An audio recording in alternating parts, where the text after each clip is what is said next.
বাঁচার অনেক ইচ্ছা। আসবার কালে আসলাম একা, যাইবার কালে যাব একা।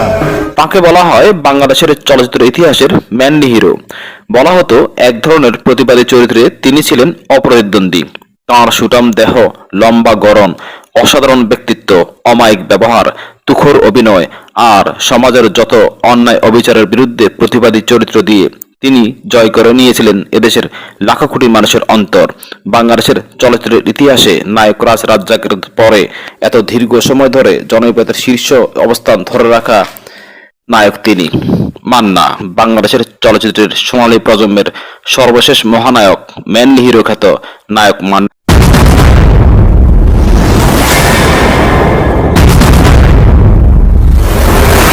মান্না 1964 সালের 14 এপ্রিল টাঙ্গাইল জেলার কালিহাতী উপজেলার এলেঙ্গায় জন্মগ্রহণ করেন।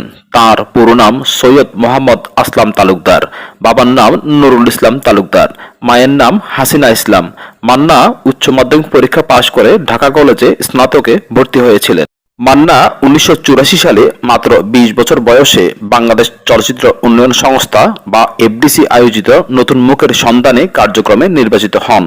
পরের বছরই 1985 সালে প্রখ্যাত চিত্র পরিচালক কাজী হায়াৎ পরিচালিত পাগলি চলচ্চিত্রে অভিনয়ের মাধ্যমে তার চলচ্চিত্রে অভিষেক ঘটে। এরপর 1985 সালে থেকে 1990 এই 5 বছরে তিনি অনেকগুলো চলচ্চিত্রে অভিনয় করেন, যদিও এসব চলচ্চিত্রে তার সাথে অন্য নায়কও ছিলেন। মান্না 1991 সালে মোস্তফা আনোয়ার পরিচালিত কাশেম মালার প্রেম ছায়াছবিতে প্রথম একক নায়ক হিসেবে আবির্ভূত হন। তার বিপরীতে নায়িকা ছিলেন চম্পা। এই ছবিটি তখন দারুণ ব্যবসা সফল হয় এবং মান্নাও একক নায়ক হিসেবে প্রতিষ্ঠা পেয়ে যান। এরপর চম্পার বিপরীতে তিনি বেশ কয়েকটি ছবি করেন। এই জুটির সব ছায়াছবি ব্যবসা সফল ছিল। অনেকে মনে করে থাকেন যে মান্নার একক নায়ক হিসেবে প্রতিষ্ঠা পাওয়ার পেছনে নায়িকা চম্পার বিরাট অবদান রয়েছে। যাই হোক, পরের বছর 1992 সালে কাজী হায়াতের দাঙ্গা ও ত্রাস ছবি দুটিও সফলতা পায় এবং এক ধরনের প্রতিবাদী চরিত্রে মান্না অপ্রতিদ্বন্দ্বী হয়ে ওঠেন। এরপর পরিচালক কাজী হায়াত তাকে দিয়ে অনেকগুলো সিনেমা তৈরি করেন, যেমন দেশদ্রোহী, চাঁদাবাজ, সিপাহী, দেশপ্রেমিক, ধর, তেজি, সমাজকে বদলে দাও।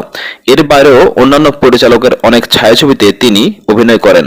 এর মধ্যে 1996 সালে বাংলাদেশের চলচ্চিত্রের তখনকার হার্টথ্রব নায়ক সালমান শাহের আকস্মিক মৃত্যু হলে মান্না তখন সময়ের সেরা নায়কে পরিণত হন। মান্না 1997 সালে কাজী হায়াত পরিচালিত লুটতরাজ সিনেমাতে অভিনয় করেন, যাতে তার বিপরীতে অভিনয় করেন নায়িকা মৌসুমী। এই সিনেমাটি তখন দারুণ ব্যবসা করে। এরপর একে একে মুক্তি পায় এনায়েত করিমের ক্ষুধার জ্বালা, কাজী হায়াতের তেজি, মমতাজুর রহমান আকবরের শান্তকানা মাস্তান ইত্যাদি সিনেমা। তারপর 1999 সালে মুক্তি পায় কাজী হায়াত পরিচালিত আম্মাজান চলচ্চিত্রটি এবং এটি বাংলাদেশের চলচ্চিত্র ইতিহাসের সর্বকালের অন্যতম ব্যবসা সফল ছবিগুলোর একটি হিসেবে পরিণত হয়। 2000 সালে মুক্তি পায় কাজী হায়াতেরই আব্বাজান। এটিও ব্যবসা সফল হয় এবং 1997 থেকে 2008 সালে মৃত্যুর আগ পর্যন্ত একটানা এই 11 বছর মান্নাই ছিলেন বাংলাদেশের চলচ্চিত্রের শীর্ষ নায়ক। মান্না প্রায় 300-টিরও বেশি চলচ্চিত্রে অভিনয় করেন। মান্না কৃতাঞ্জলি চলচ্চিত্র নামে নিজের একটি প্রযোজনা সংস্থা প্রতিষ্ঠা করেন। এই সংস্থা থেকে মোট 8টি চলচ্চিত্র মুক্তি পায়: লুটতরাজ, স্বামী স্ত্রীর যুদ্ধ, দুই বধূ এক স্বামী, আমি জেল থেকে বলছি, পিতামাতার আমানত সহ মোট 8টি চলচ্চিত্র। এবং সবগুলো ছবি ব্যবসায়িকভাবে দারুণ সফল হয় আর প্রযোজক হিসেবেও তিনি সফলতা অর্জন করেন। সাংগঠনিক নেতৃত্ব: মান্না বাংলাদেশ চলচ্চিত্র শিল্পী সমিতির সাধারণ সম্পাদক হিসেবেও বিভিন্ন দায়িত্ব পালন করেছেন। বিয়ে: মান্না তাঁর কর্মজীবনের শুরুর দিকের সহ অভিনেত্রী শেলি কাদেরকে বিয়ে করেন। এই দম্পতির একমাত্র পুত্র সন্তানের নাম ইলতিমাস মান্না। মান্না বীর সৈনিক চলচ্চিত্রের জন্য জাতীয় চলচ্চিত্র পুরস্কার লাভ করেন। এছাড়াও তিনি মেরিল প্রথম আলো পুরস্কার পেয়েছেন 3 বার। বাংলাদেশ চলচ্চিত্র সাংবাদিক সমিতি বা বাচসাস পুরস্কার পেয়েছেন 5 বার। ইন্দো ইন্টারন্যাশনাল অ্যাওয়ার্ডস পেয়েছেন 1 বার। মান্না 2008 সালের 17 ফেব্রুয়ারি হঠাৎ করে হৃদরোগে আক্রান্ত হন এবং ওই দিনই ঢাকার ইউনাইটেড হাসপাতালে শেষ নিঃশ্বাস ত্যাগ করেন। যদিও পরবর্তীতে হাসপাতালে দায়িত্বরত 6 চিকিৎসকের বিরুদ্ধে চিকিৎসায় অবহেলার অভিযোগ এনে মান্নার শ্যালক থানায় মামলা করেন।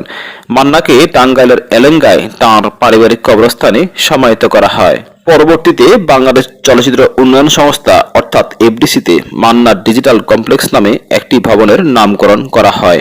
আর এরই মধ্যে দিয়ে বাংলাদেশের চলচ্চিত্রের সোনালী প্রজন্মের সর্বশেষ মহানায়ক মেগাস্টার মেনলি হিরো খ্যাত নায়ক মান্না যুগের অবসান ঘটে।